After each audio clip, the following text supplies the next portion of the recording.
What do you do? I am the convention director of Phoenix Comicon, and Phoenix Comicon Fan Fest.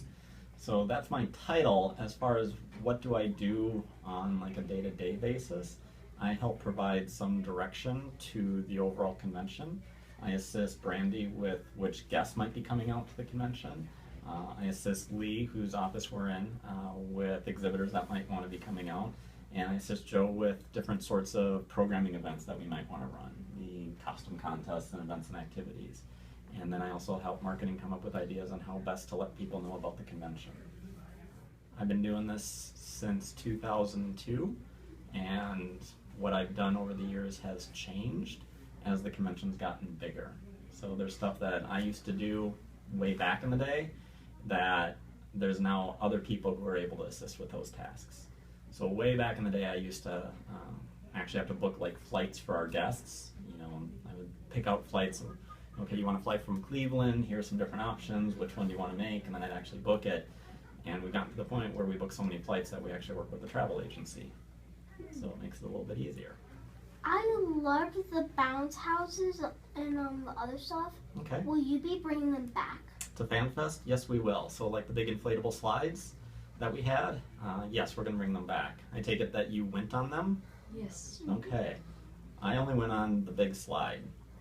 And maybe the one that you kind of like crawl through, like the obstacle course. I did the running one where you have to run and slide it down. The I one, did not do that one, but I saw that one.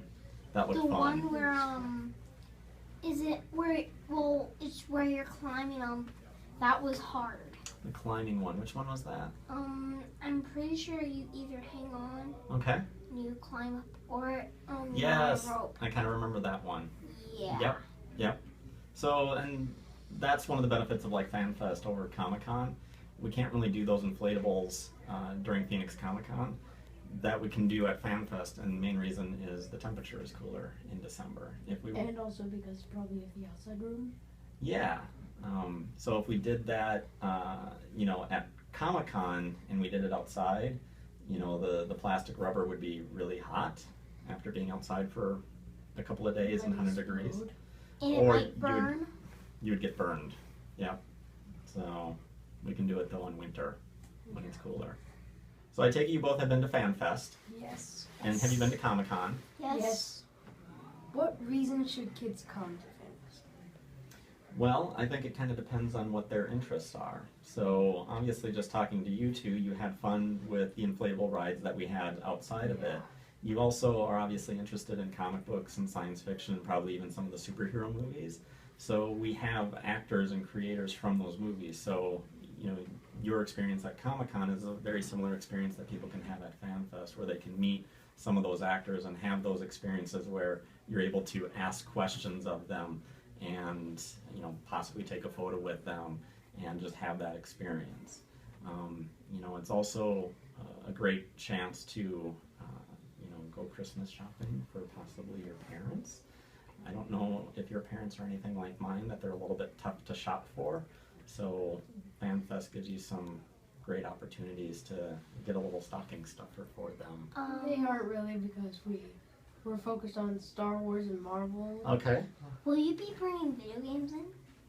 Not really for FanFest, and part of that is just we are somewhat limited in our space. So, but if you've attended Phoenix Comicon, you know that we do have video games there during it. There's sort of 4 areas we focus on for FanFest. It's comic books, because that's obviously kind of a core of what we do, and it's in our name. Comic books, actors, so we bring out actors from different movies.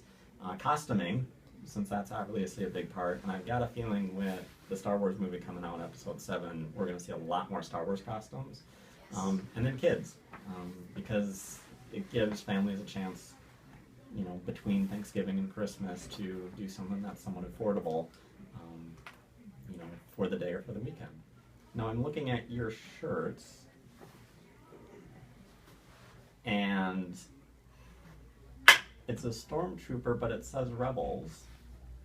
So it's from the video game? No, it's from the new TV show. Okay. Star Wars Rebels. Okay. Do you have a favorite Star Wars character? Yes. General Grievous. Ahsoka Tano. Okay. Who? Ahsoka. Okay.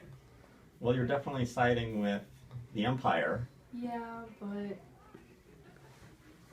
I also, my favorite one of the bad guys and good guys is Han Solo and the Stormtrooper. Okay. Because at FanFest last year, Yeah. the 501st did a droid hunt, Okay. and they called 6 numbers for the grand prize, which was a TK bucket, Okay. and I was the 7th. Okay. Like a certain number, and I won. Nice. So when I was your age, I had seen Star Wars and Empire Strikes Back, and Return of the Jedi was probably coming out, and I was in school during Return of the Jedi, and my mom took my sister and I out of school so we could go and see it when it first opened.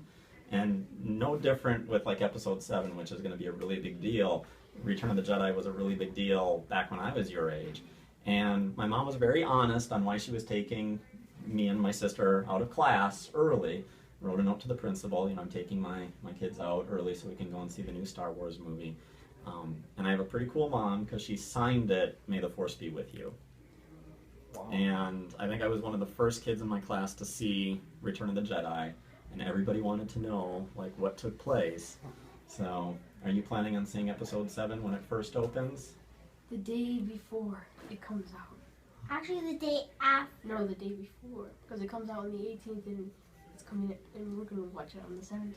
Like a midnight showing, or when did 7:00 p.m. We're starting Really? at 7. Wait, we're Oh. seeing it before? Yeah, the day Yeah. before.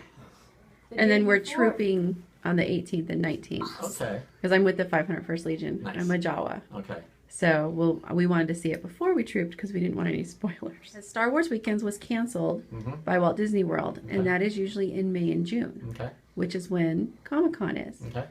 Will we be seeing more Star Wars characters? We would coming? hope so. Part of the challenge on getting actors is if you look at the original trilogy for Star Wars, the core ones are either incredibly popular or they're working actors and they just don't do shows. Mark Hamill rarely does shows. Carrie Fisher will do some, and good luck getting Harrison Ford to a show. So then you do look at some of the secondary characters from the original trilogy, and we've had some of those over the years. Obviously, Jeremy Bulloch, who was Boba Fett. We had Billy D. Williams, Lando Calrissian. We had, before he passed away, Richard Le Parmentier, who was one of the admirals in the original Star Wars, the one that Darth Vader chokes, right? And then when you look at the second trilogy, obviously episodes 1, 2, and 3, the leads on that are huge movie stars that I'm not sure have ever done a convention. I don't think Sam Jackson has ever done a convention as much as we would love to get him. I don't think Natalie Portman has ever done a convention. I don't believe Hayden Christensen has ever done a convention as well. And so you do look at some of the others, again, some of the supporting characters, and say, somebody like Ray Park, who is Darth Maul, has attended in the past. So the big question is going to be the new trilogy, obviously starting with episode 7, and whether those actors will be doing conventions more often, and who will be the most popular from it. I mean, there's definitely a new trend where if you're on a superhero movie or superhero TV show, you're probably more than likely to go and attend a convention because you're able to connect with your fan base. What we don't know is from that new movie, who are going to be those characters that people really connect with and resonate with. We know some of the actors and actresses in it. Gwendolyn Christie, she was on Game of Thrones. She's also in, episode 7. We know what her character name is, but we don't know what that is. You say you've seen some of the Marvel movies. Did you see Guardians of the Galaxy? Yes. Yes. And so Star-Lord, Yes. pretty cool character. And so I use this as an example. If we tried to book Chris Pratt before Guardians of the Galaxy, people probably would have been like, "You're booking that guy from Parks and Recreation?" And then if we booked him after Guardians of the Galaxy, everybody would have been really excited. And obviously at this point, if we were able to look at Chris Pratt, Jurassic World, Guardians of the Galaxy, would just be super big. So, circling back to the question of will we see more Star Wars actors, we definitely hope so. They are always in high demand. There's always multiple shows on the same weekend as our show, as well as what we know as other events that take place. and many of them are working actors. So there's a handful of factors that come into place for when we're able to get talent to come out. So in some ways it makes it that much more special when an actor is able to commit and actually be here. What is your favorite part about FanFest? My favorite part of FanFest? Ooh, that's a really good question. You know, because I'm involved in many different aspects of the convention, I like just to see it when everything is running and people are coming in and they're having a good time. You know, volunteers are doing the jobs that they've been trained to do, and attendees have a smile on their face. So for me, it's kind of that moment when everything is just kind of going, and in some ways it's like a party, and all of your friends are at the party and you can just tell that they're having a really good time. That's like the best moment for me. You know, my own interest as a fan, there's always a couple of creators and a couple of actors that I can't wait to meet. But when I look at the overall convention, it's just being able to see that people are having a good time. If we're talking FanFest, there's probably a point come Friday afternoon when everything is kind of up and running, registration is going, guests are arriving, panels have started, attendees are there, and it's kind of like the machine is now in motion. You know, the train is going down the track. For Comicon, it probably takes a little bit longer. Thursday is definitely a slightly hectic day. Friday, there's moments where, you know, it's like it's starting to feel good, and I actually get a chance to talk with people. I get a chance to talk with some of our volunteers, talk with some of our guests. But then once you get to Saturday, it's a whole different beast because, you know, Thursday and Friday was really just kind of that warm-up, you know, for Comicon. And, you know, your crowd is so much lower on a Thursday. You know, Friday, you're having some guests arrive, but typically your really high-profile ones aren't getting in until, you know, Friday evening or Saturday morning. And then obviously, just with Saturday, your attendance just spikes, and it's just handling the large increase of attendees. So I could have a really good Friday and just be feeling really great, and it's just nice and calm, and I know, like, come Saturday, you know, it's all hands on deck, and, you know, we can get through it.